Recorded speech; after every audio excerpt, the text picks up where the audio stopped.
Tor tre teste in scioltezza contro il Città di Ciampino, termina con un 4-0 il 2022 calcistico dei rossoblù, ma il primo a cercare di rendersi pericoloso è Berdini per gli ospiti con questo destro da fuori che però termina largo, quindi subito Tor tre teste in avanti con quest'assist di conforti per Diab Metaouye che mette subito la zampata decisiva ad inizio gara, sbloccando quindi la partita, ma le luci della ribalta se le prende Boncori con questo destro meraviglioso che supera il portiere. Volée dritta all'incrocio per il numero 9, esulta l'arciere. 2-0 per la Tor tre teste. Sugli sviluppi di un'altra azione ci prova quindi De Angelis con un mancino da fuori che termina alto,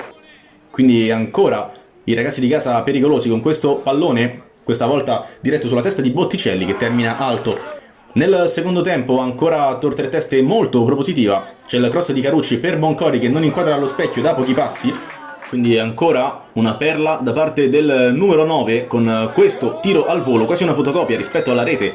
messa a segno nel primo tempo. Ancora un'esultanza per Luca Boncori che firma quindi il 3-0 a metà frazione e poi verso il finale di gara Grillo entra e guadagna questo calcio di rigore, si occupa lui della battuta, spiazza il portiere avversario, cala il poker la Tor tre teste con Ciccio Grillo, 4-0 in via Candiani e gara praticamente chiusa, ci prova Proromo per la manita nel finale, termina però alle stelle il suo tiro con il mancino, quindi fischia 3 volte il direttore di gara. 4-0 tra Tor tre teste e Città di Ciampino.